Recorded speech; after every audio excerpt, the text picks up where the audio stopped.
নমস্কার শ্রোতা বন্ধুরা, গল্প কথার আসরের আজকের অনুষ্ঠানে যোগদানের জন্য আপনাদের অশেষ ধন্যবাদ। আমি রাজীব ঘোষ। শুনছেন বিমল করের উপন্যাসপম বড় গল্প ঝিলের ধারে একদিন। আজ তৃতীয় এবং শেষ এপিসোড।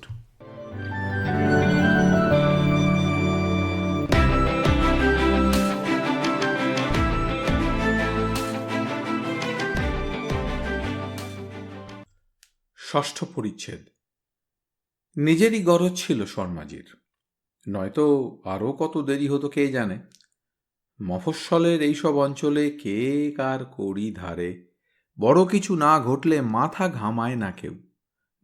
দিন ৬-৭ মাথায় জানা গেল পোস্টমর্টেম রিপোর্ট বলছে ঘটনাটা স্বাভাবিক নয়। পড়ে গিয়ে মাথায় মারাত্মক চোট পেয়ে লোকটি মারা যায়নি, তাকে আহত বা আঘাত করা হয়েছে মাথার পেছন দিকে, অর্থাৎ কোনো ভারী শক্ত জিনিস দিয়ে কেউ লোকটির মাথার পেছনে মেরেছিল। গুরুতর আঘাত অবশ্যই, উদ্দেশ্য সম্ভবত স্পষ্ট, লোকটিকে হত্যা করা। থানায় বসে কথা হচ্ছিল। শর্মা বললেন, আ কেস অব মার্ডার। চন্দন, তারাপদ বা কিকিরা কেউই আর অবাক হলেন না।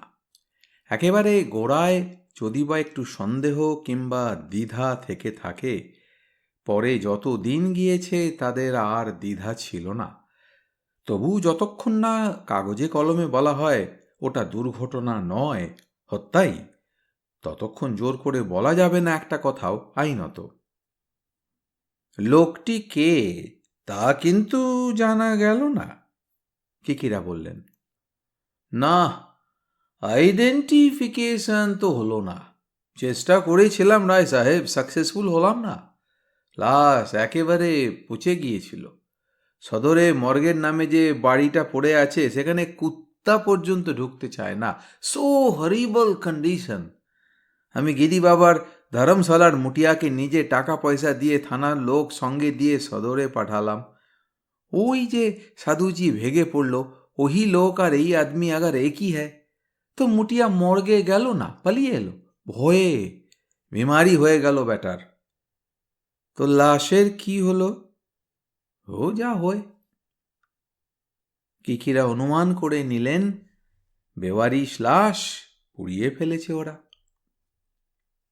কথাবার্তা শেষ হবার পর কিকিরারা উঠে পড়ছিলেন। শর্মাজি বললেন, তিনি পুলিশের বছরের চাকরিতে মারদাঙ্গা, গোলমাল, এমনকি ছোটোখাটো লুটের কেসও ঘেঁটেছেন। খুন খারাপির ঘটনা নিয়ে তাকে মাথা ঘামাতে হয়নি, এই প্রথম। এক্সপিরিয়েন্স ছিল না রায় সাহাব, ডিফিট খেয়ে গেলাম। কিন্তু একটা কথা জানবেন, অফিসিয়ালি এই কেসটায় আমি মার খেয়ে গেলেও আনঅফিসিয়ালি আমি ব্যাক আউট করছি না। কিকিরা উঠে পড়লেন, বললেন, ঠিক কথা শর্মাজি, আপনি নিশ্চয়ই চেষ্টা করবেন দোষীকে খুঁজে বার করতে। বলে 2 পা এগিয়েই হঠাৎ দাঁড়িয়ে পড়লেন। একটা কথা জিজ্ঞেস করব? হ্যাঁ, জরুর।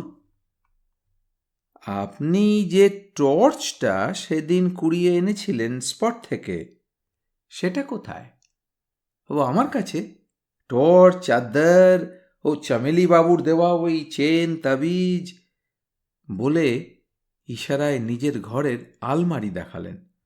আন্ডার লক এন্ড কি, প্যাকেট করে রাখা আছে, সিল করে। টর্চটা আপনার হাতে প্রথম এসেছিল, আপনি ভালো করে দেখেছিলেন স্যার, ভেতরে কোনো কিছুই ছিল না, একেবারে খালি। হ্যাঁ, বিলকুল, আপনিও তো দেখেছেন। টর্চটায়, মানে টর্চের মুখে তখন বাল্ব ছিল। বাল্ব আছে? অবাক ব্যাপার, কিছু বোঝা যায় না। চলি শর্মাজি। থানা থেকে বেরিয়ে কিকিরা বাজারের দিকেই হাঁটতে লাগলেন। বাজার বলতে যা বোঝায় সাধারণত তার সঙ্গে মিল নেই। মেঠো জমি, গাছ, ঢিবি, আশেপাশে কয়েকটা দোকান, মাঝখানে রেল স্টেশনের রাস্তা। রাস্তা ধরে এগিয়ে গেলে দুপাশে পাকা, আধ পাকা, এমনকি নিছক খাপড়ার চালার তলায় ছোটখাটো দোকান। মুদিখানা থেকে আয়ুর্বেদ ওষুধের দোকান, মণিহারি থেকে পান সিগারেট, সবই। রাস্তার পাশে বাজারও বসে শাকসবজির, 4-6 দোকানি। এখানে হাট বসে রবিবার। সেদিন হাটতলায় পিস্তর দোকানে এসেছে। কিকিরারা হাঁটতে হাঁটতে কচি মানে কাঞ্চনের দোকান পর্যন্ত এসে পড়লেন। দোকান খুলেছে কচি, বোধহয় খানিকটা আগে। ওই 2-3 জন খদ্দের দাঁড়িয়ে। কি মনে করে কিকিরা কচির দোকানের দিকে পা বাড়ালেন। কচি একটা ছেলেকে চায়ের পাতা দিল ওজন করে। অন্যজন কাপড় কাচা সাবানের টিকিয়া নেবে। দাম দস্তুর করে না কচি, তবু 25 পয়সা বেশি নিল। দাম নাকি বেড়ে গিয়েছে। তৃতীয় খদ্দেরের সঙ্গে বচসা বেঁধে গেল কচির। ছেঁড়া ফাটা একটা প্যাকেট গছাবার চেষ্টা করছে কচি। মেয়েটা নেবে না। কচি প্রথমে তাকে বোঝাতে চাইল, অবশ্য মেজাজি গলায়। মেয়েটা শুনবে না। কচি তখন হাঁকিয়ে দিল, ভাগ, অন্য কোথাও যা। সাত সকালে ধারে মাল কিনবি, তার আবার ছেঁড়া ফাটা। যা যা, তোর মালকিনকে বলবি আমার এখানে এই রকম মালই পাওয়া যায়। মেয়েটা বোধহয় কাছের কোনো বাড়িতে কাজ করে। রুক্ষ চুল, ময়লা এক কাপড় পরনে, ওপরে ছেঁড়া সুতির চাদর, খালি পা। কিকিরারা দোকানে এসে দাঁড়ালেন। কচি তাকালো। চেনা জানা হয়েছে কিকিরাদের সঙ্গে, তবে ওই মুখ চেনা গোছের, অল্প আলাপ। কচি হাসল না। মেয়েটাকে ভাগিয়ে দিয়ে তার মেজাজ খারাপ হয়ে গিয়েছে। কি হলো? কিকিরা বললেন হাসি মুখেই, কিছু নয়। আরে আমি কি নিজে এখানে প্যাকিং করি? মাল আনতে গিয়ে একটু ছিঁড়ে ফেটে যেতেই পারে, তো আর আমি কি করব? তা ঠিক, সবাই কি বোঝে? মেয়েটা পাজি, বাড়িতে নিয়ে গেলে ওর মনিব মালকিন বুঝতো। আরে নন্দীদার বউ আমায় বিলক্ষণ চেনে, জানে আমি ভেজাল কারবার করি না। হ্যাঁ, মেয়েটা পাজি। এখান থেকে নিল না, বলরামের দোকান থেকে নিয়ে যাবে। ওখানে খুচরো এটা ওটা পায় যে, টিপ, সেফটি পিন, চিনির ডালা, লজেন্স। বলতে বলতে কচি তার ক্যাশের ডালা খুলে খুচরো কিছু গুনে নিল, নিয়ে চন্দনের দিকে বাড়িয়ে দিল। আপনার কালকের ব্যালেন্স 70 পয়সা, তখন দিতে পারিনি। কিকিরা হাসি মুখে বললেন, ব্যবসা চালাতে গেলে ওরকম কিছু গুঁজতে হয়। আপনিও? আরে থাক মশাই, আমাকে আর গুঁজতে বলবেন না। কচি বিরক্ত হয়ে বলল, এই ছোট্ট দোকানটা টিকিয়ে রাখতে গিয়ে আমার আর 10,000 টাকা গুলে গেছে। ক্রেডিট, ধার। ধারে মাল দিয়েছি, উসুল করতে পারি না। এর কাছে 100, ওর কাছে 150, এই করে লাস্ট 5 বছরে 1007-8। আরে জোর করে আদায় করতে গেলে খদ্দের পালাবে, কাজেই টাকাটা গুরুর নামে লিখে ফেলে রেখেছি। ছিপ জানেন তো, ব্যবসার ছিপ ফেললে বড়শি অনেকটা টেনে নেয় জলে, মানে জলে পড়ে অনেক টাকা। খাতায় খরচ জলে লেখাই থেকে গেল। তারাপদ চন্দন হেসে ফেলল। কিকিরাও হাসলেন। ব্যবসা বড় ঝকমারির কাজ, তবু ভালো, স্বাধীন বৃত্তি। ভালো কথা, ওই খবরটা শুনেছেন? কিসের খবর? ওই ঝিলে যে লোকটিকে পাওয়া গিয়েছিল, অ্যাক্সিডেন্টে সে মারা যায়নি, তাকে খুন করা হয়েছে। কচির মুখ দেখে মনে হলো খবরটা শুনে সে আকাশ থেকে পড়ল না। অপ্রত্যাশিত খবর এটা নয়, কেননা আজ কদিন ধরেই ঘটনাটির আলোচনা উঠলেই এই শহরের প্রায় সবাই মোটামুটি এই রকমই অনুমান করছিল। কোথায় শুনলেন? থানায় রিপোর্ট এসেছে, মার্ডার কেস। কোচি অল্প সময় চুপ করে থেকে বলল, আমাদের এখানে এমন কাণ্ড না কখনো হয়নি, কেউ শোনেনি। অনেককাল আগে একবার ট্রেন অ্যাক্সিডেন্টে কজন মারা গিয়েছিল বলে জানি। দিস ইজ ফার্স্ট টাইম একটা একটা মার্ডার হলো।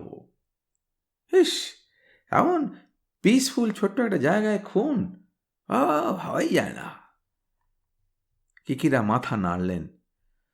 সত্যি ভাবা যায় না। কোচিরই যেন অনুশোচনা হচ্ছে। বলল, আরে আমরা এত কাছে থাকি, ঝিলের গায়ে, কিছুই জানতে পারলাম না। জানেন, আমি 7 তাড়াতাড়ি ঘুমোই না। রাত্রে খাওয়া দাওয়া সেরে ঘন্টাখানেক রেওয়াজ করি। সারাদিন সময় পাই না। রাত্রে রেওয়াজ করা আমার অভ্যেস। তো সেদারটা নিয়ে বসি, মাঝে সাঝে বাদ যায়। তা আমি যে ঘরে থাকি তার দক্ষিণের জানলা খুললে ঝিলটা দেখা যায়। এখন শীত পড়ছে, তো অন্য জানলা বন্ধ থাকলেও দক্ষিণেরটা খোলা থাকে। ঘরের পাশে অমন একটা খুন হয়ে গেল, জানতে পারলাম না। সারা শব্দ চিৎকার কিছুই শুনলাম না। আশ্চর্য। কিকিরা একটু হাসলেন, দুঃখ জানিয়েই বোধহয় বললেন, আপনি তো ছিলেন না সেদিন। খেয়াল হলো কোচির। বলল, হ্যাঁ হ্যাঁ হ্যাঁ, তাই তো, আমি তো ছিলামই না। বলেই একটু অন্যমনস্ক হলো। পরে নিজেই বলল, জানেন, আমার মায়ের ঘুম পাতলা। মা বলছিল সেদিন কেমন একটা ডাক শুনেছে, ওই টিটিয়া পাখির ডাক যেন। তারাপদ আর চন্দন নিজেদের মধ্যে কথা বলছিল। লোক দেখছিল রাস্তায়। একটা বড় চৌকোনো বাক্সকে চাকা লাগিয়ে ঠেলার মতন করে ঠেলা গাড়ি বানিয়ে এক কুমোর রাজ্যের হাঁড়ি কলসি মালসা সাজিয়ে মাঠে নেমে গেল। কিকিরা কথা বলতে বলতে 2-4টে জিনিস কিনে নিলেন কোচির দোকান থেকে। টাকা পয়সা মেটালেন। আচ্ছা কোচিবাবু, এখনো আপনি রেওয়াজ করছেন তো? হ্যাঁ, কেন? না, আপনার নজরে আর কি কিছু পড়েছে? পরে ভাবল কোচি, মাথা নাড়ল, বলল, না, মানে আমি তো সেভাবে নজর করে বসে থাকি না। কেন বলুন তো? না, এমনি বললাম। আপনি, আপনার কি মনে হয়? না, যাকে। আচ্ছা দাদা, আপনি কি, মানে আপনি কি করেন? আমি হাসলেন কিকিরা। তারাপদদের দেখালেন, বললেন, ওরা সব কাজকর্ম করে, ওর চাকরি, এর ডাক্তার। আমি বেকার, বসে বসে দিন কাটাই। ও, ভালো কথা, আমার টাকাটা দিয়েছি না? হ্যাঁ হ্যাঁ, দিয়েছেন। আচ্ছা, তাস আছে আপনার দোকানে? তাস? কোচি দোকানের চারপাশে তাকালো। হ্যাঁ, তাসের প্যাকেট ছিল। সিজনে মাঝে মাঝে বাবুরা চায়। এখন কোথায় রেখেছি দেখতে হবে, পরে খুঁজে দেখব। কি করবেন তাস নিয়ে? খেলবেন? পেশেন্স। কিকিরা মজার মুখ করে হাসলেন। হ্যাঁ, আমি তাসের খেলাও দেখাতে পারি। ও, চলি? বলে তারাপদদের ডাকলেন, চলো হে। 20-25 পা এগিয়ে এসে কিকিরা বললেন, কোচির ব্যাপারে আমার একটা ধাঁধা থেকে গেল। ও সেদিন সত্যিই কি এখানে ছিল না? ধাঁধার কি হয়েছে? আপনি তোর বাড়িতে খোঁজ নিতে পারেন। আমি? হ্যাঁ, না হয় চামেলিবাবুকেই বলবেন। কিন্তু কেন স্যার? কোচি তো মামুলি ছেলে, ওকে এই মার্ডার কেসে টানছেন কেন? টানিনি, ওকে টানছি না, কিন্তু আমার মনে হয় ওকে একটু ওয়াচফুল থাকতে বললে হতো। আচ্ছা, কোচির মা কি সত্যি সেদিন কোনো ডাক শুনেছিলেন? কেন? কেন? শুনলে বুঝতে হবে ওটা নিশাচরের ডাক, মিনিংফুল। তা থাক, আমার মন কি বলছে জানো তারাবাবু? মন বলছে খুনটা হয়েছে ঠিকই, কিন্তু খুনের পর যে জাল গুটানো থাকে সেটা এখনো হয়নি।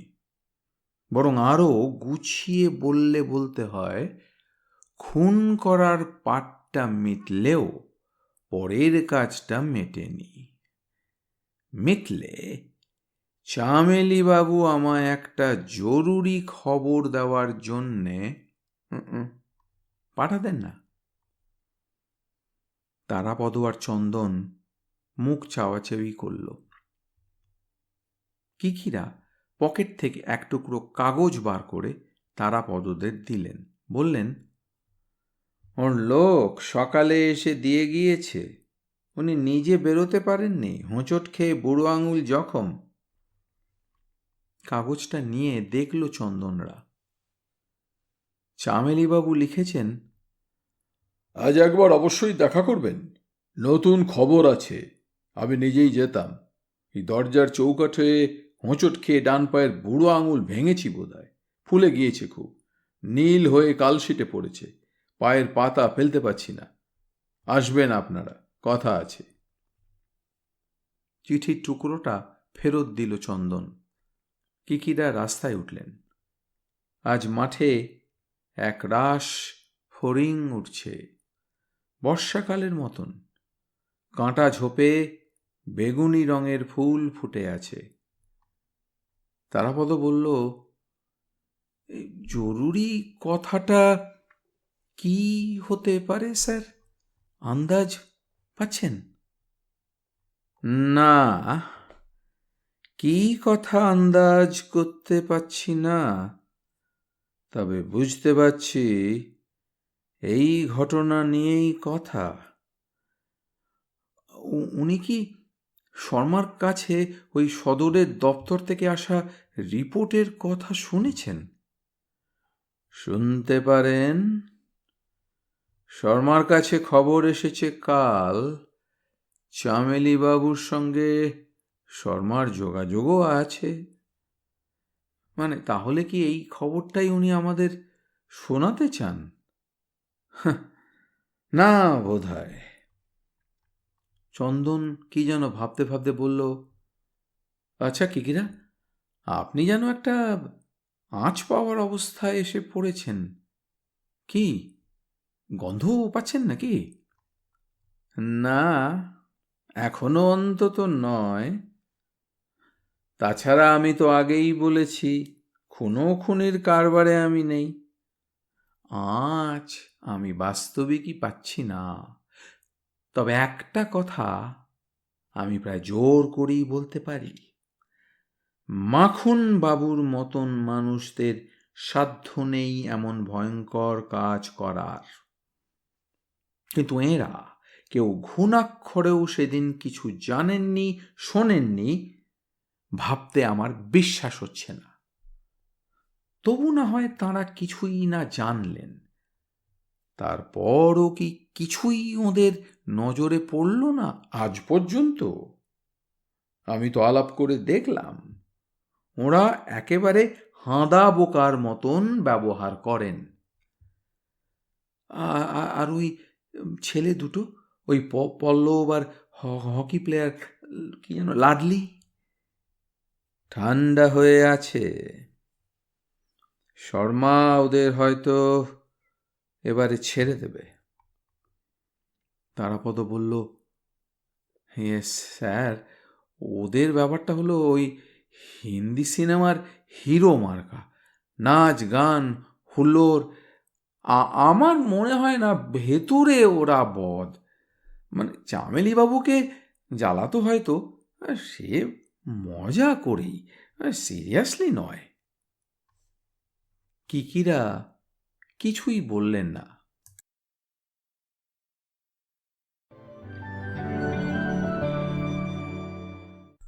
সপ্তম পরিচ্ছেদ।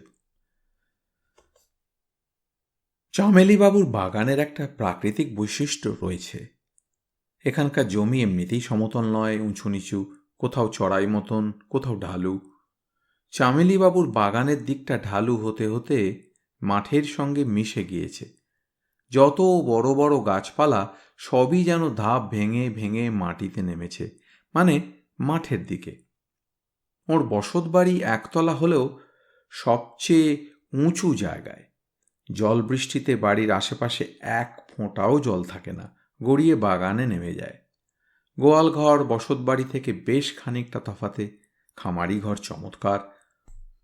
পূব দিকে সেখানে ক্ষেতের ধান কলাই যা ওঠানো হয় জমা পড়ে। ধান ভাঙার কাজ হয় অন্যত্র, খামারি ঘরের গায়েই। সন্ধে বলতে এখন ঘড়িতে 6টাও বাজে না, তার আগেই অন্ধকার। আজ অবশ্য অন্ধকার তেমন ঘন নয় এখনো। শুক্লপক্ষ, চাঁদ রয়েছে আকাশে। নবমী দশমী তিথি হবে। চা খাওয়ার পাট চোকাবার আগেই চন্দনকে দিয়ে ডান পায়ের বুড়ো আঙুলটা দেখিয়ে নিয়েছেন চামেলিবাবু। না, ভাঙেনি, তবে জোর হোঁচট খেয়েছেন, গাঁটে লেগেছে। রক্ত জমে নীলচে আঙুল ফুলে আছে। একদিকে চুন হলুদ চলছে, অন্যদিকে শীতলবাবুর হোমিওপ্যাথি।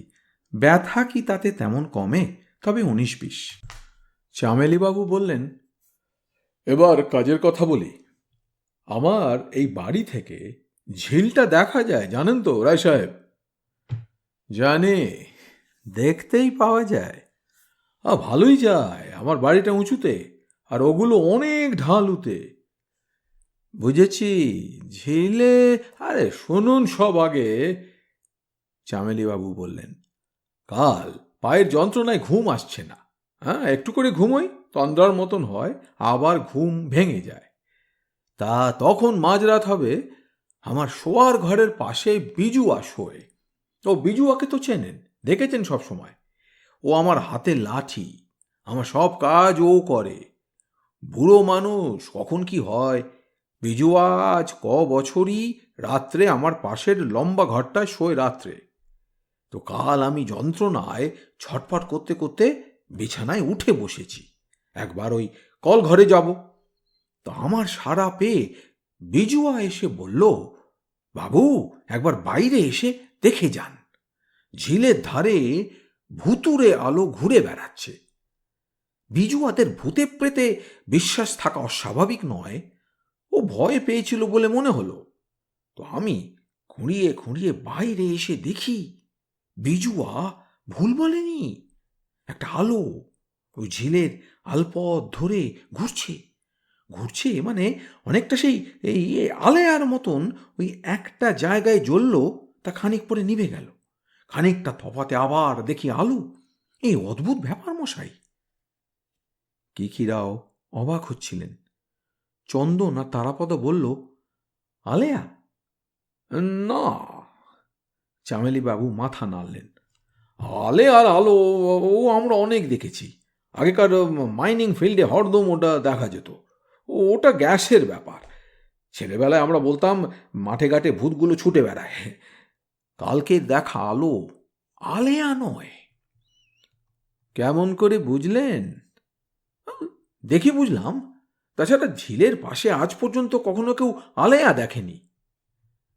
কিসের আলো তবে? মনে হয় লণ্ঠনের। কাল যখন আলোটা দেখি তখন আর আকাশে চাঁদ নেই, ডুবে গিয়েছে, পুরো অন্ধকার। তো তখন কটা হবে? পরে ঘড়ি দেখেছি রাত 1:15। আপনি কতক্ষণ দেখেছেন? মিনিট 10 15 বড় জোর। শীত করছিল, দাঁড়িয়ে থেকে কি আর করব, তা ঘরে চলে এলাম। চন্দন বলল, আলোটা কতক্ষণ ছিল? তা বলতে পারবো না। তারাপদ বলল, ওই ওই সকালে কাউকে দেখতে পাঠিয়েছিলেন? বিজুয়াকেই পাঠিয়েছিলাম। ওই জায়গাটা দেখে আসার পর আমার চিরকুটটা ওই রায়বাবুকে দিয়ে এসেছে। কিকিরা কিছুক্ষণ চুপ করে থাকলেন, পরে বললেন, কথাটা কি জানিয়েছেন কাউকে? মাথা নাড়লেন চামেলি বাবু। না, শুনুন রায় সাহেব, আমার বিশ্বাস শুধু ঝিল পারেই আলো ছিল না, অন্য কিছুও থাকতে পারে। শর্মাকে জানিয়েছেন কথাটা? না, আজ শর্মার সঙ্গে দেখা হয়নি, শুধু আপনাকেই জানিয়েছি। শর্মা যদি কাল আসে এদিকে জানাবো। এটা কদিন হচ্ছে বলতে পারবো না, কালকেই চোখে পড়ল প্রথম। ঠিক আছে, আজ আমরাও নজর করব। আমাদের বাড়ি থেকে ঝিল দেখা যায় না, তবে ছাদে উঠলে আপনাদের এদিকটা দেখা যায়। দেখুন তো একবার, আমিও দেখব। তারাপদ বলল, কিকিরা স্যার, আমাদের সঙ্গে এই চামেলি বাবুর একটা সিগন্যালিং কোড থাকলে ভালো হতো। ওই ওই উনি যখন দেখতেন না। কিকিরা বাধা দিয়ে বললেন, সে পরে হবে, আগে আমরা তো দেখি। চামেলিবাবু বললেন, আমি জোর করে বলতে পারি ও ভূত প্রেত নয়, আলেয়াও নয়। কেউ একজন ওখানে আলো হাতে ঘুরে বেড়ায়। আপনারা কলকাতার লোক, কথাটা ঠিক বুঝবেন না হয়তো, কিন্তু আমরা বন জঙ্গলে ফাঁকা মাঠে ঘাটে পড়ে থাকি। আমরা দেখেছি, কেউ যদি দূরের মাঠ দিয়ে হাতে লণ্ঠন ঝুলিয়ে হেঁটে যায়, আলোটা দোলে। মাঝে মাঝে উঁচু নিচু জায়গায় এমনকি লণ্ঠনধারীর গায়ের আড়ালেও পড়ে যায়। এই আলো মশাই তেমন নয়। আলো হাতে কেউ হেঁটে যায় না এক নাগারে। আলোটা দেখলাম কম মুহূর্ত, তারপর নেই। আবার এক সময়। কিকিরা হেসে বললেন, রহস্য তো ভালোই জমেছে চামেলিবাবু।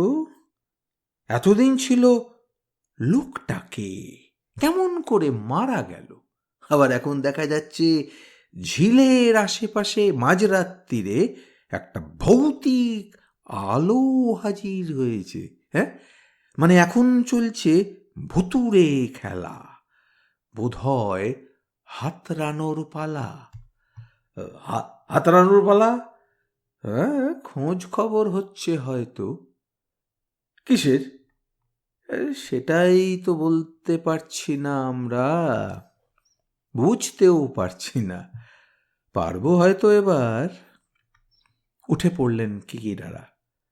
আসি। হ্যাঁ, সাবধানে যাবেন। আমরা ইচ্ছে করি আলপথ দিয়ে যাব না এখন, বড় রাস্তা ধরে ঘুরে যাব। আর আপনিও বেশি হাঁটাচলা করবেন না, ব্যথা বাড়বে। কিকিরারা আর বসলেন না। ওঠার সময় মজা করে বললেন, দেখবেন মশাই, ভূতকে ভয় দেখানোর জন্যে যেন দোনলা চালিয়ে দেবেন না, তাহলে ভূত কিন্তু পালাবে। মাঠের রাস্তায় এখন স্পষ্ট জ্যোৎস্নার আলো। শীতের কুয়াশা ততটা ভারী হয়নি। রাতও বেশি নয়, মাত্র 7:30। চামেলিবাবুর বাগানের লাগোয়া 5টা বাড়ি গায়ে গায়ে নয়, তবু আলো জ্বলছিল ল্যাম্পের, লণ্ঠনের। কিকিরা যেন আরও নজর করে করে বাড়িগুলো দেখছিলেন। শীতলবাবুর বাড়ি প্রায় অন্ধকার, কচির বাড়িতে বাতি জ্বলছে। অন্য 3টে বাড়িও অন্ধকার নয়। তারাপদ হঠাৎ হেসে বলল, এই কিকিরা স্যার, আপনি তাহলে আজ ভূত দেখবেন? দেখব কি গো, ভূত নিয়েই তো আমার কারবার। তারাপদ ঠাট্টাটা বুঝতে পেরে হেসে উঠল। ঘড়ি দেখার দরকার হলো না। কিকিরা অনুমান করলেন রাত 1:30টাও হয়তো হবে না। চামেলি বাবুর কথা বর্ণে বর্ণে মিলে গেল। শীত কিন্তু বেশ। কিকিরা গা মাথা যতই ঢাকা দিন না কেন শীতে কাঁপুনি ধরে যায়। চাঁদের আলো মরে গেল। শুক্লপক্ষ, তিথিও বোধ হয় নবমী। অস্ত গেল চাঁদ, অন্ধকার, তারা ফুটে আছে এক পাশে। ঝিলের আলপথে আলো দেখা গেল। কিকিরারা দেখলেন আলের উঁচু রাস্তায় কখনো কখনো বা নিচে ঝিলের গা ধরে একটা আলো জ্বলছে, থামছে, আড়াল পড়ে যাচ্ছে, আবার দেখা যাচ্ছে। কিকিরা কিছুক্ষণ লক্ষ্য করতে করতে বললেন, চাঁদু, তোমরা তৈরি? হ্যাঁ স্যার। ঠান্ডা লাগবে না? না স্যার, হেড টু ফুট এমনভাবে কভার করেছি যে নর্থ পোলে চলে যেতে পারি। তাহলে খানিকটা এগিয়ে যাও। এই ছাদ থেকে ঝিলটা আমি দেখতে পাচ্ছি, কিন্তু ওপারে চামেলি বাগানের বাড়িগুলো নজরে পড়ছে না। তোমরা খানিকটা এগিয়ে বড় রাস্তায় জাম গাছটার সামনে দাঁড়ালেই বাড়িগুলো দেখতে পাবে। একবার দেখে এসো ওই বাড়িগুলোর কোনোটা থেকে। বুঝেছি স্যার, আলোর খেলা চলছে কিনা? হ্যাঁ, যেমন বলেছিলাম। হায় তারা, চলে আয়। তারাপদ বলল, চল। জয় মা কালী। এই টর্চ নিয়েছিস? চন্দনরা ছাদ থেকে নেমে গেল। কিকিরা মাথা বাঁচাবার জন্য কয়েক পা সরে গেলেন। ছাদের সিঁড়ি ঘরের মাথায় অ্যাসবেস্টাসের শেড। এখান থেকেও ঝিলের দিকটা দেখা যায়। আলোটা যে লণ্ঠনের তা বোঝা যায়। টর্চের আলোর ধরন আলাদা, সাদাটে, উজ্জ্বল, স্থির। এই আলো ম্যাটম্যাটে, ঘোলাটে। মাঝে মাঝে আলোটা হারিয়ে যাচ্ছে বা আড়ালে পড়ে যাচ্ছে। না, একেবারেই দপদপ করছে না। কিকিরার মাথায় ঢুকছিল না লোকটা কে হতে পারে, কেনই বা এই মাঝরাতে শীতের মধ্যে ঝিলের আলের পাশে ঘুরে বেড়াচ্ছে। কেন? মনে হয় লোকটা যেন কিছু খুঁজছে তন্ন তন্ন করে। কিন্তু খোঁজাই যদি উদ্দেশ্য হয়, তবে দিনের আলোয় নয় কেন? কিকিরা এটাও বুঝতে পারছিলেন না ঠিক কতদিন ধরে আলোটা দেখা যাচ্ছে। হালে না আগে থেকেই? চামেলি বাবুর নজরে পড়েছে মাত্র গতকাল। ঘণ্টা খানেকের মধ্যেই ফিরে এলো তারাপদরা, শীতে কাহিল। কিকিরাও ছাদ থেকে নিচে নেমে এসেছেন। তারাপদ আর থাকতে পারছিল না, ভীষণ উত্তেজিত। গা গরম করার জন্যে হাত বাড়িয়ে সিগারেট চাইল চন্দনের কাছে। তারপর কিকিরাকে বলল, স্যার, আপনি যা ভেবেছিলেন একেবারে রাইট। ওই চামেলি বাবুর বাগানের বাইরে যে ওই 5টা বাড়ি আছে, চামেলিস 5 ফিঙ্গার। ঠাট্টা করেই বলল তারাপদ। এই ঠাট্টাটা সে করে মাঝে মধ্যে। ওই বাড়িগুলোর একটার মধ্যে থেকে আলোর সিগন্যালিং চলছিল। কেমন সিগন্যালিং? চন্দন বলল, তারা পারবে না, আমি আপনাকে বুঝিয়ে বলছি। একটা বাড়ির একটাই জানলা খোলা ছিল। জানলার বাইরের দিকে কেউ দাঁড়িয়ে ছিল না। আলো হাতে থাকলে বাইরে আলো পড়তো, মানে বাইরে আলো থাকলে আশপাশ থেকে চোখে পড়তো সহজেই। জানলার ভেতর দিকে ঘরের মধ্যে কেউ ছিল। তার আলো টর্চের নয়, লণ্ঠনের। আলোটা কুপির আলোর মতন কিংবা সাধারণ মোমের। ওই আলো কখনো ডাইনে, কখনো বাঁয়ে, কখনো ওপরে নিচে ঘোরানো হচ্ছিল। 1-2বার দেখলাম ক্রস চিহ্ন করল, সার্কেলও করেছিল। কোনো সন্দেহ নেই ওপারে জানলার আড়াল থেকে কেউ সাংকেতিকভাবে কিছু বোঝাতে চাইছিল ওই ঝিলের লোকটাকে। কোন বাড়ি বুঝতে পারলে? পাঁজা মশাইয়ের। ওটাই তো পশ্চিম দিকে একটেরে। তারাপদ বলল, আমরা আরও অনেকটা এগুলে ঝিলের লোকটাকে আন্দাজ করতে পারতাম। এগিয়ে যেতে সাহস হলো না। আপনি বারণ করেছিলেন, আর আমরা টর্চও জ্বালিনি, পাছে ওরা আলো দেখে ধরে ফেলে ওদের ওপর কেউ নজর রাখছে। কিকিরা বললেন, ঝিলের লোকটা কখন ফিরে গেল? ওপাশ থেকে বার কয়েক বাতি কম বেশি করলো, নিভিয়ে দিতেই লোকটা চলে গেল। অন্ধকারে আর কিছু দেখতে পেলে না? না স্যার। কিকিরা চুপ। চন্দন বলল, শর্মাজিকে ব্যাপারটা জানিয়ে আমরা এবার থার্ড পার্টি হয়ে যাই কিকিরা? হ্যাঁ, অযথাই গন্ডগোলের মধ্যে গিয়ে কাজ নেই। এসেছিলাম বেড়াতে, দুদিন আরামসে থাকবো, খাবো দাবো, ঘুমোবো। তা না কোথায় গিয়ে খুন হলো, তা না পুলিশ। আচ্ছা, আমাদের মাথা ঘামিয়ে লাভ কি বলুন? কিকিরা মাথা নাড়লেন, যেন স্বীকার করে নিলেন কথাটা। বললেন, মাথা আমরা ঘামাতাম না। সেদিন সকালে তারা তোমায় ডেকে নিয়ে গেল, তুমি ঝিলের কাছে গিয়ে একটি মানুষকে দেখলে মারা গিয়েছে। তারপর থানা, পুলিশ, স্টেটমেন্ট জড়িয়ে না গিয়ে কি করব? যাগ্গে, তুমি ঠিকই বলেছ। শর্মাকে এবার কথাটা তো জানাতে হয়। আমরা জানাতে পারি, চামেলিবাবুও পারেন। তবে চামেলিবাবুর চেয়ে আমরা আরও একটু বেশি দেখেছি। তারাপদ বলল, স্যার, আপনি ঠিকই বলেছিলেন। এই গণপতি পাঁজা লোকটাকে সত্যি সুবিধের মনে হচ্ছে না। তাই দেখছি। একজন থিয়েটার যাত্রা ড্রেস মেকার, সাধারণ মানুষ, পেশাও মামুলি। পাঁজাবাবুর বয়সও হয়েছে। ভদ্রলোক কেন এইসব গোলমেলে ব্যাপারের মধ্যে থাকবেন আমি বুঝতে পারছি না। আমাদের বোঝার দরকার নেই, যার বোঝার বুঝবে। আপনি চামেলিবাবুকে বলুন শর্মাজিকে ঘটনাটা বলতে, না হয় দুজনেই বলুন। হ্যাঁ, ডাবল ভার্সন। তারাপদ ঠাট্টা করে বলল। কিকিরা আরেকটু বসে উঠে পড়লেন। নাও শুয়ে পড়ো, রাত কাবার হতে চলল। বলে কিকিরা উঠে পড়লেন, নিজের ঘরে শুতে যাবেন। ঘড়ি দেখার দরকার ছিল না। রাত যে শেষের দিকে টলে পড়েছে বোঝাই যায়।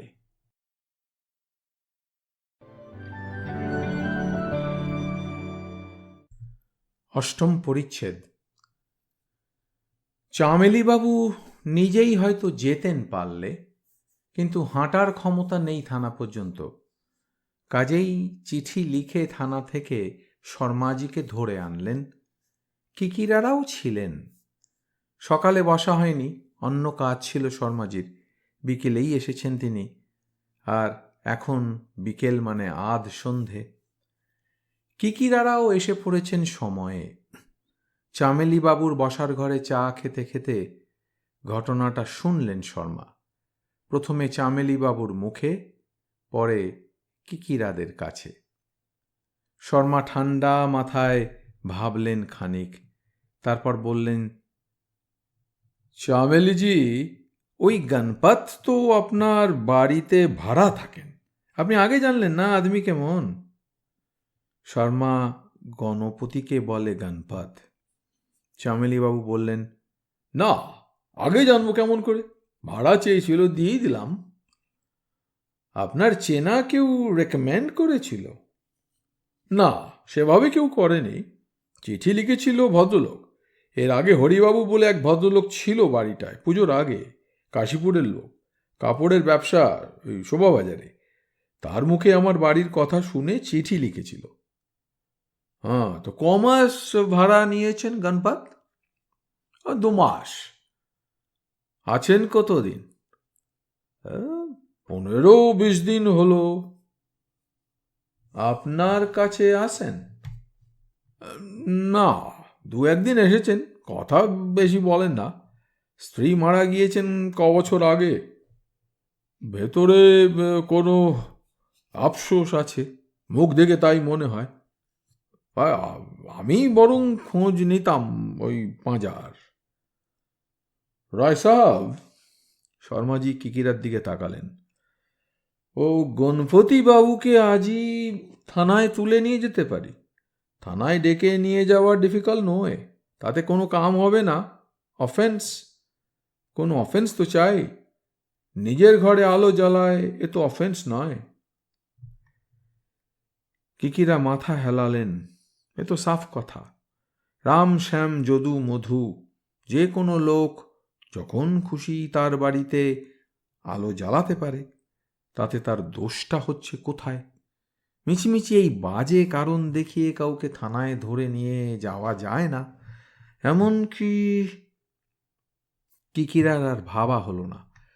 তার আগেই শর্মা কথা বললেন, আজ আমি আমার লোক নিয়ে নাইটে ঝিলের আশেপাশে থাকবো, ওয়াচ করব, আর ওই লোকটাকেও পাকড়াও করব। Let us see. চামেলিবাবু বললেন, আজ যদি লণ্ঠনধারী ঝিলের কাছে না আসে? কিকিরা বললেন, মনে হয় আসবে, বলে একটু হাসলেন। বললেন, আমি শিকারী নই, বনে জঙ্গলেও ঘুরে বেড়াই না। শুনেছি বাঘ সিংহ নাকি তার আধমরা বা মরা শিকার যেখানে ফেলে যায় সেখানে বারবার ঘুরে আসে।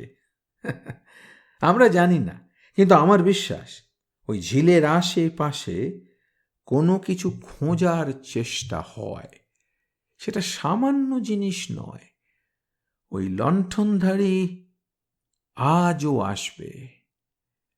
পাঁজাবাবু কি জানতে পারছেন আমরা ওদের আলোর খেলাটা নজর করেছি? করেননি, তিনি জানেন না। বরাত জোরে আমরা যা দেখেছি তা নেহাত তুচ্ছ নয় চামেলি বাবু। এই গিঁটটা খুলতে পারলে হয়তো অনেক জট আলগা হয়ে যাবে। চামেলি বাবু স্বীকার করলেন কথাটা। দেখুন, কপালে যদি লেগে যায় আজ। শর্মাজি আর অপেক্ষা করতে চাইলেন না। সামান্য সলা পরামর্শ করে তিনি উঠে পড়লেন। মাঝরাতের পরপরই ঘটনাটা ঘটে গেল। ঝিলের আলপথ ধরে যে লোকটা ঘোরাফেরা করছিল সে ধরা পড়ে গেল। তার বিন্দুমাত্র সন্দেহ হয়নি যে ঘন অন্ধকারে ঝিলের গায়ে বাঁকা হয়ে ঝুলে পড়া গাছটার আড়াল থেকে কেউ আচমকা বেরিয়ে এসে তাকে ধরে ফেলবে। তবু হয়তো সে পালাবার চেষ্টা করত, কিন্তু বুঝতে পারল তাতে লাভ হবে না। পুলিশের হুইসেলের শব্দ, টর্চের আলো, জনা কয়েক সেপাইয়ের ছুটে আসা, দারোগাজির হাতের অস্ত্রটি তাকে আর পালাবার সাহস জোগাতে পারল না। লোকটাকে চট করে দেখলে মনে হয় না ও মানুষ। চেহারায় যতটা ভীতিকর তার চেয়েও বেশি আতঙ্কজনক তার সাজ পোশাক। ঘন কালো কর্কশ এক কম্বলের কাপড় কেটে যেন তার গায়ে এক বেয়ারা জোব্বা বা জামা চাপানো রয়েছে। গলা থেকে পা পর্যন্ত ঢাকা, মাথা মুখ গলা কালো টুপিতে আড়াল করা, হনুমান মার্কা টুপি। শুধু চোখ নাক দেখা যাচ্ছে। টুপির গলার কাছে একটা কালচে মাফলার, হাতে দাস্তানা, সেটাও কালচে রঙের। পায়ের জুতো গাম্বুট ধরনের। অল্প আলো বা অন্ধকারে দেখলে লোকটাকে বুনো জন্তু বলেই মনে হয়। ধরা পড়ে গেল লোকটা। তার হাতের লণ্ঠন কেড়ে নিল একজন সেপাই। কিকিরারাও ততক্ষণে হাজির হয়ে গিয়েছেন ঝিলের ধারে। শীতের দিন, তবু ঘন ঘন হুইসেলের শব্দ, সেপাইদের চেঁচামেচিতে চামেলিবাবুর প্রতিবেশীদের কারো কারো হয়তো ঘুম ভেঙে গিয়েছিল। জানলাও খুলে গেল দু এক বাড়ির। শর্মাজি আর দাঁড়াতে রাজি নয়। লোকটাকে ধরে রাখল দুই সেপাই। অন্য একজনকে শর্মা হুকুম করলেন গণপতি পাঁজার বাড়িতে গিয়ে পাহারায় থাকতে, ভোর হলেই তাঁকে তুলে নিয়ে থানায় যেতে। রায় সাহাব, আপনারা ঘরে চলে যান, রাত বহুত হয়ে গেল, কাল থানায় আসবেন।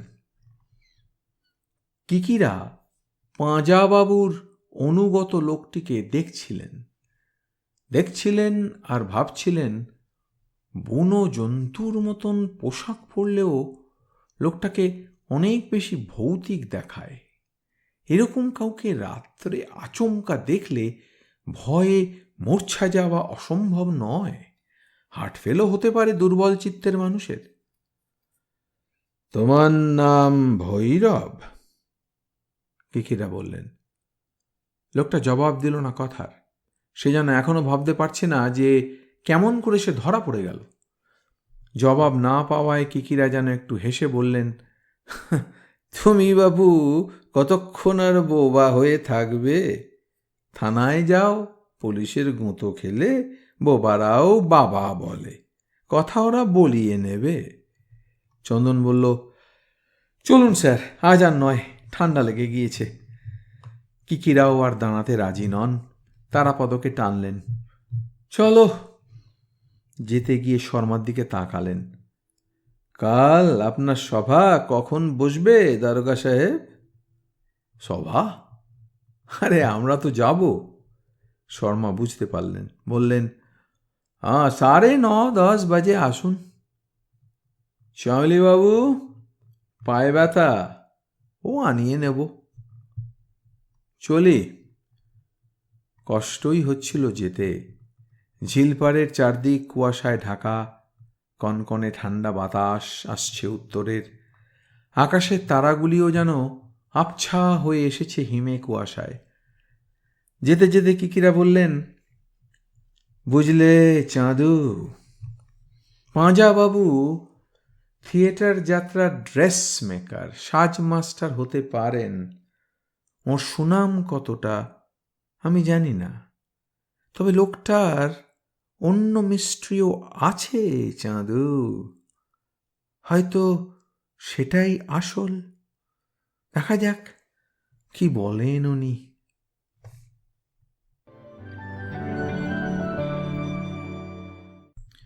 নবম পরিচ্ছেদ। থানায় শর্মাজির অফিস ঘরে চামেলি বাবুরা সবাই বসেছিলেন। কিকিরারা একপাশে, চামেলি বাবু শর্মার মুখোমুখি, বাঁদিকে একটা কাঠের চেয়ারে গণপতি পাঁজা। গণপতি পাঁজাকে দেখলে মনে হবে না উনি ভয়ে তটস্থ হয়ে বা বিহ্বল হয়ে বসে আছেন। শক্ত মানুষ, গলাস্বর মিনমিনে নয়, খানিকটা নিস্পৃহ ও গম্ভীর। প্রথমটায় তিনি শর্মাজিদের কথা শুনলেন।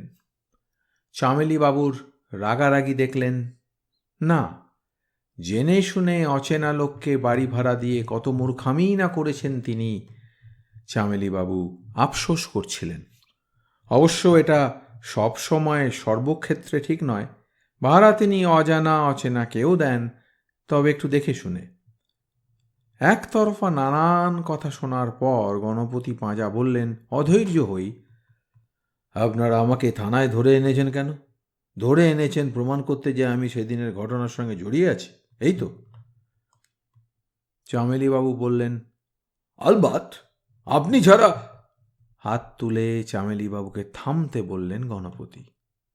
তারপর চামেলিকে যেন উপেক্ষা করেই শর্মাজির দিকে তাকালেন, বললেন, আমাকে আপনি আসামি হিসেবে দাঁড় করাতে চাইছেন দারোগাবাবু? তা আপনি পারেন, সন্দেহ করে মামলা সাজাতে পারেন, কিন্তু আমার তরফেও আইন আছে। বড় বড় উকিল ব্যারিস্টারও খাড়া করতে পারি। সহজে আপনি আমায় ফাঁসাতে পারবেন না। শর্মা উত্তেজিত হলেন না, ঠান্ডা গলাতেই বললেন, আপনি যা বলার বলতে পারেন, আমার কাজ আমি করব। করুন। বলে কিকিরার দিকে তাকালেন গণপতি। আপনি এদের দলে ঢুকে পড়েছেন, ভালোই করেছেন মশাই। মানুষ চেনায় ভুল আমার কমই হয়। আপনাকে চিনতে আমার ভুল হয়নি, তবে আপনারা যে এতটা নেচে উঠবেন বুঝতে পারিনি। কিকিরা অমায়িক মুখ করে হাসলেন। আমারও হয়নি। হয়নি? না। তাহলে আপনি বলতে চাইছেন আমি খুনি? নিজের হাতে আপনি কি করেছেন আমি বলতে পারবো না, তবে ওই মানুষটির খুনের পেছনে আপনার হাত থাকতে পারে। গণপতি সামান্য চুপ করে থাকলেন।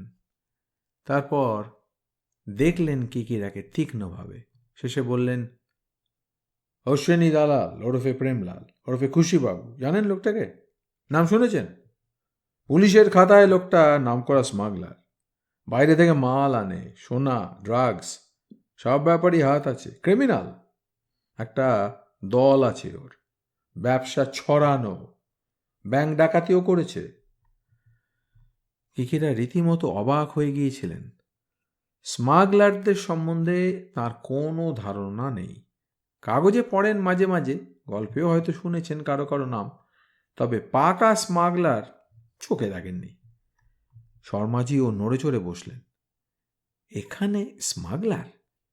চন্দন আর তারাপদ মুখ চাওয়াচেই করল। চামেলিবাবু চুপ। তাতে কি? কিকিরা বললেন শেষ পর্যন্ত, নিজেকে সামলে নিয়ে। স্মাগলার হলে তাকে আপনি ধরিয়ে দিতে পারতেন। কোনো মানুষকে খুন করার অধিকার তো আপনার নেই। আমি খুন করিনি, গণপতি বললেন, একটু থেমে আবার। আর অধিকার না থাক, শোধবোধের ব্যাপার ছিল। কে খুন করেছে? ইচ্ছে করে কেউ করেনি, গন্ডগোলে হয়ে গিয়েছে। গন্ডগোলে হয়ে গেল? হ্যাঁ, দুজনে যদি লড়াই করে, একজন অন্যজনকে টুঁটি টিপে মারার চেষ্টা করে, তাহলে যে যা পায় হাতের কাছে তাই দিয়ে অন্যকে জখম করে। স্বাভাবিক ব্যাপার এটা। প্রেমলাল জখম হয়েছিল। কে করেছিল? ভৈরব? হ্যাঁ। আপনি হুকুম করেছিলেন? না। মাথা নাড়লেন গণপতি। আমি খুন করতে হুকুম করিনি, চিরকালের মতন অকেজো করে দিতে বলেছিলাম। প্রেমলাল বাহাদুরি করতে গেল। ভৈরবের গায়ে অসুরের ক্ষমতা। তাছাড়াও লড়ালড়ির সময় ঝিলের পাড়ে একটা পাথরের টুকরো পেয়ে যায়, ভারী পাথর, প্রেমলালের মাথায় মেরেছিল। তার আগে প্রেমলালের ভোজালিতে সামান্য লেগেছিল ভৈরবের পিঠের দিকে। প্রেমলাল ভোজালি চালালেও জায়গা মতন জখম করতে পারেনি ভৈরবকে। শর্মা বললেন, প্রেমলালকে জখম করার পর তাকে ঝিলের জলে পাথরের ওপর ফেলে দিয়েছিল আপনার ভৈরব? হ্যাঁ, তবে এখানে ও নির্দোষ। ওর মাথায় বুদ্ধিটা তো খেলেনি, ওটা আমি দিয়েছিলাম। তো আপনি ওখানে ছিলেন? সত্যি কথা বলতে হয়, ছিলাম। গণপতি বললেন, নগদ টাকার তোরা ওকে দিতে হলে থাকবো না নিজে? শর্মা আর কিকিরা পরস্পরের দিকে তাকালেন। হয়তো চমকে উঠেছিলেন ভেতরে ভেতরে। টাকা? তোরা? কেন? আপনি ওকে টাকা দিতে গিয়েছিলেন কেন? গণপতি যেন তামাশা করছেন, বললেন, টাকা ছাড়া প্রেমলালের সঙ্গে লেনদেনের কারবার হয়? হ্যাঁ, সোনার কাঠি শুনেছেন? Hong Kong gold stick. সেটা আবার কি? চামেলিবাবু বললেন, পিনও বলতে পারেন। হাই ক্লাস টুথপিক, কিংবা ধরুন ইঞ্জেকশনের ছুঁচ, নিশ্চয়ই দেখেছেন। এগুলো সেই রকম। ওই জিনিসটা শুনতে যত মামুলি মনে হচ্ছে, আসলে তেমন নয়। কিন্তু সোনার কাঠি, খাঁটি, ভীষণ শক্ত। ওরা বলে, কি বলে যেন, মানে দেখতে কাঠি হলেও ওজনে কিন্তু কাঠি নয়। এসব আসে কোথা থেকে? হংকং, ইন্দোনেশিয়া, মালয়েশিয়া, সিঙ্গাপুর, চোরা পথে ঘুরে ফিরে আসে। ওই লোকটা যে মারা গিয়েছে, সে এসব আনাতো? লাইনে ছিল। আগেই তো বলেছি ও স্মাগলার। ওর হাত হয়ে বাজারে সোনা, স্টোন, নেশা টেশাও ঘুরত। মানে আপনি বলতে চাইছেন বাইরে থেকে এইসব মাল সে নিজে বা লোক দিয়ে এখানে আনাতো? হ্যাঁ, তবে ওর মাথার উপর লোক ছিল, ওই প্রেমলালের মনিব।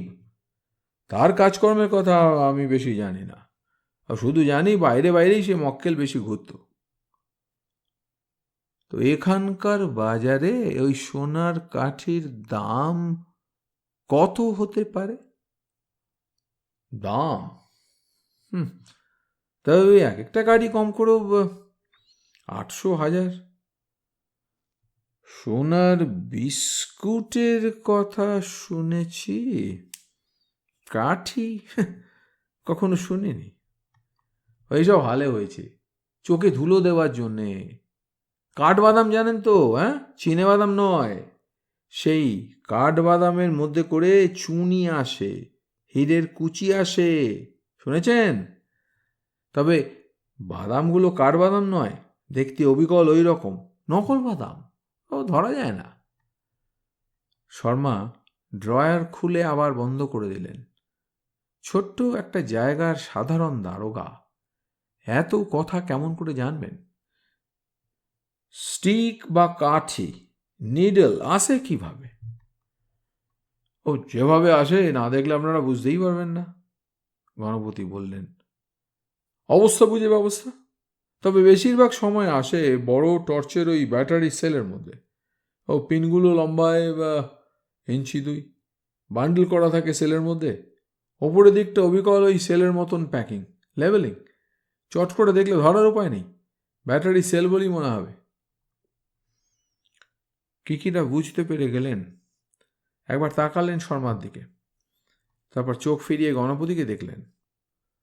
ও, আপনি তাহলে টর্চ থেকে সেলগুলো বার করে নিয়েছেন। 3 সেলের টর্চ। কত টাকার মাল ছিল পাঁজাবাবু? গণপতি মাথা নাড়েন। না, আমি বার করে নিইনি, নিতে পারিনি। নিতে পারলে কম করেও 2.5 লাখ টাকা হতো। মনে মনে একটা হিসেব ছিল যেন ওর। কেন পারলেন না? আর আমার সঙ্গে কথা ছিল নগদ 50,000 টাকা পেয়ে প্রেমলাল, টোপ দিয়ে রেখেছিলাম। এখানে অত টাকা আমি পাবো কোথায়? অবশ্যকে কথাটা জানায়নি। তা সেদিন একটা ছুতো দেখিয়ে বললাম, 1,000-5,000 নাও, বাকি টাকা কলকাতায় গিয়ে অমুকের কাছ থেকে নিয়ে নিও, আমি চিঠি লিখে আনছি। ও, টাকা নিয়ে গোলমাল, পাওনা গন্ডা আদায়। এক কথার মানুষ আমি, কারবার আমার কাছে কারবার। প্রেমলাল চেল্লাতে লাগলো, আমি বারণ করলাম। ও আমায় গালাগাল দিতে লাগলো, বলল টাকা দেব কথা দিয়েই আমি তাকে ডেকে আনিয়েছি। হ্যাঁ, তা ঠিকই আনিয়েছিলাম, তবে সে অন্য মতলবে। প্রেমলালকে একটা ছুতো দেখাবার চেষ্টা করলাম, ও আরও খেপে গেল। ভৈরবকে বললাম ওকে ধরতে, তখন ঝটপট লেগে গেল ধস্তাধস্তি। প্রেমলাল ভোজালি চালালো, তারপর টর্চ থেকে ব্যাটারি সেলগুলো বার করে ঝিলের মধ্যে ফেলে দিল ছুঁড়ে ছুঁড়ে। শর্মাজি বললেন, ও, তো সেলগুলো আপনি পাননি? না, ওগুলো ঝিলের মধ্যে পড়ে আছে। হ্যাঁ, ঝিলের মধ্যে আছে। না, আশেপাশেও পড়েছে 2-1টা ছোড়ার সময়, জানি না। আপনি ভৈরবকে দিয়ে রাত্রে সেগুলো খোঁজেন? কিকিরা বললেন।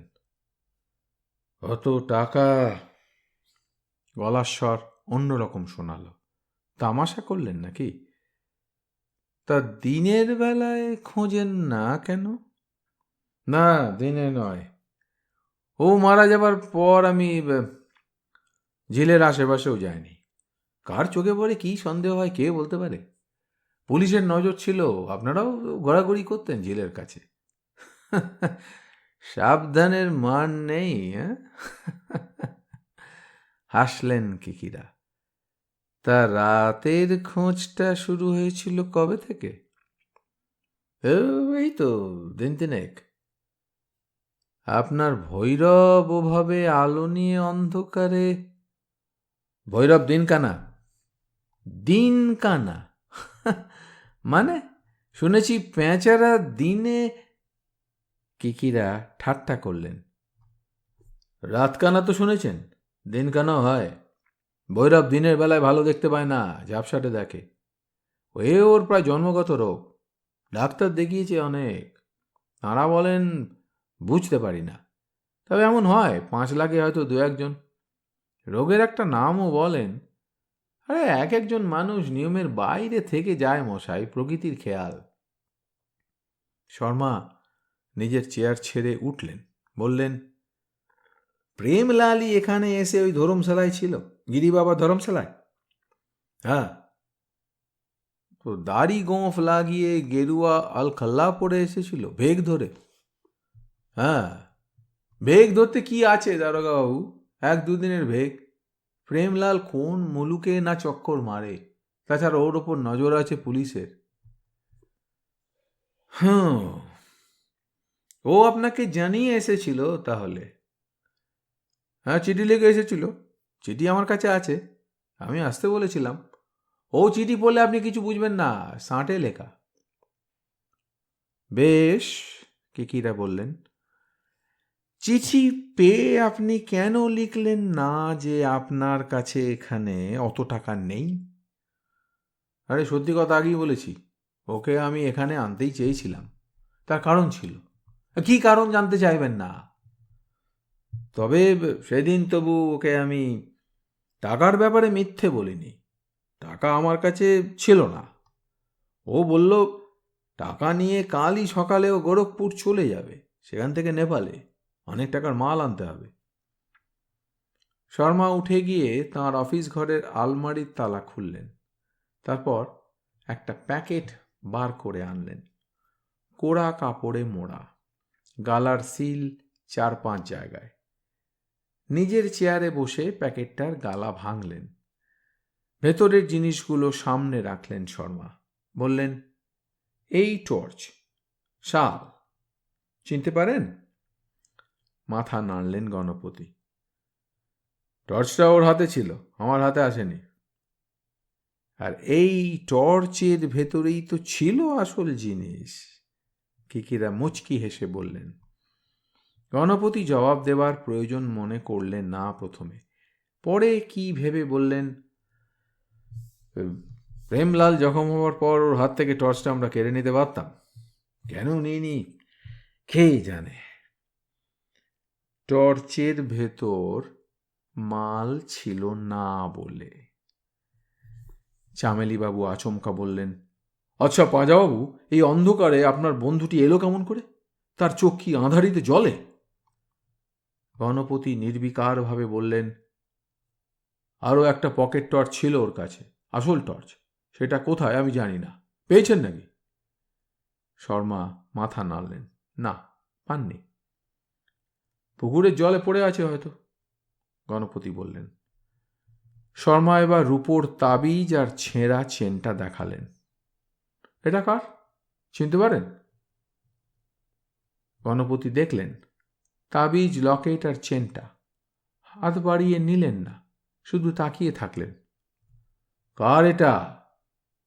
শর্মা আবার জিজ্ঞেস করলেন। গণপতি কিছু বলার আগেই কিকিরা বললেন, গণপতিবাবুর দৈব বিশ্বাস খুব। অত আংটি আঙুলে, দামি দামি পাথর, তাই না মশাই? ওই তাবিজ তক্তিও আপনার? জবাবটা দিতে সময় নিলেন গণপতি। বললেন, হ্যাঁ, দৈবে বিশ্বাস। তবে তাতে কি?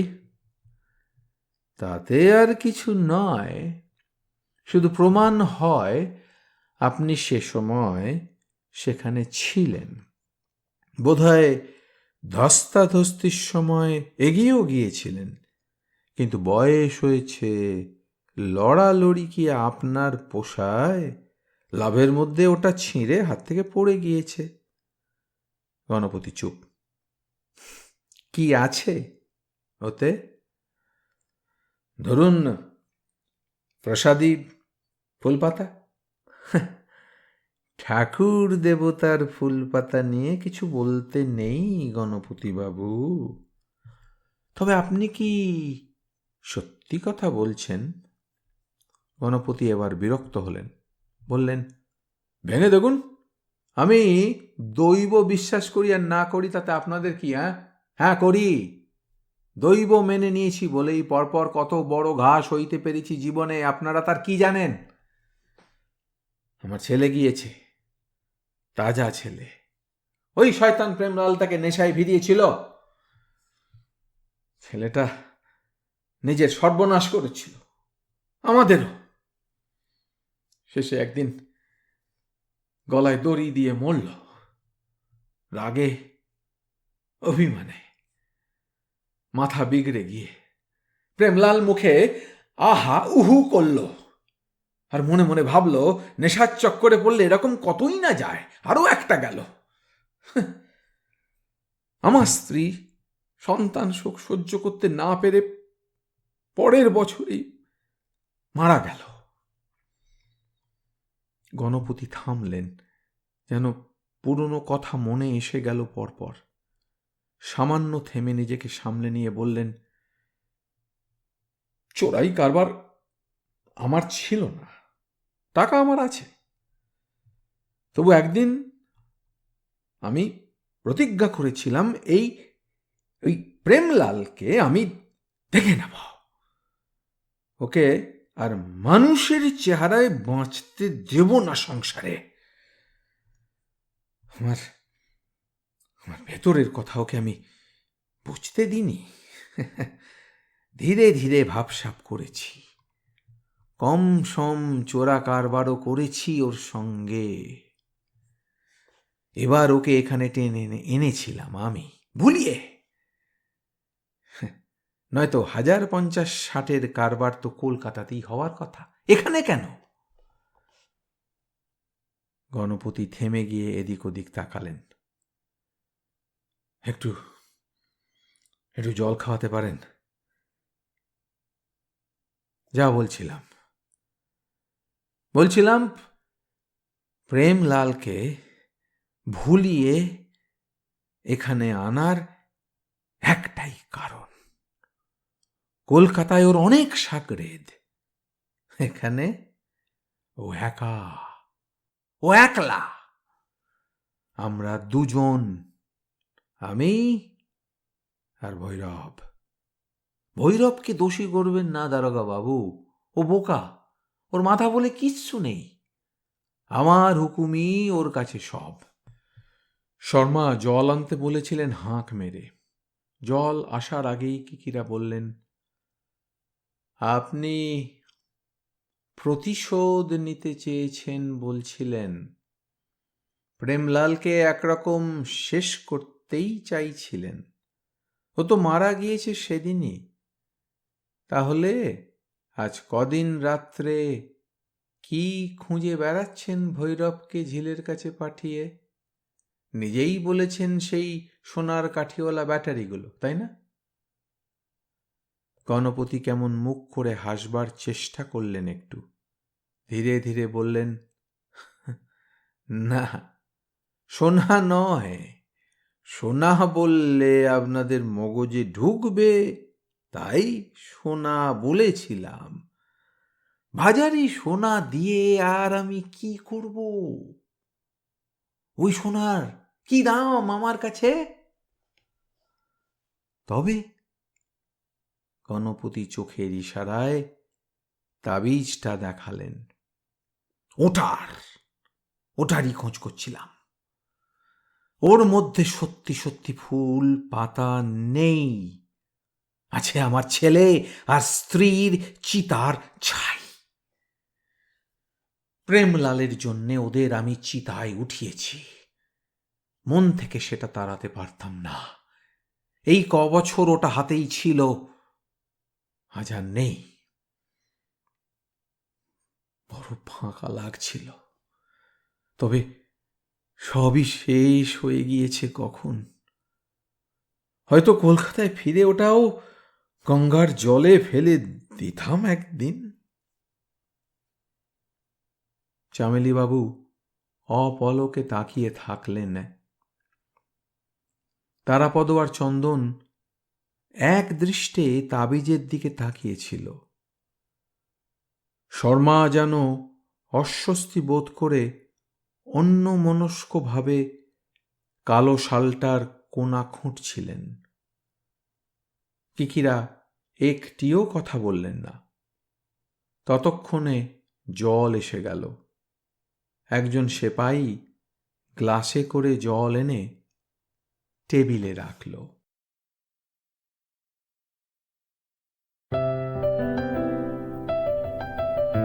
আপনাদের মতামত আমাদের জানাতে ভুলবেন না কিন্তু শ্রোতা বন্ধুরা।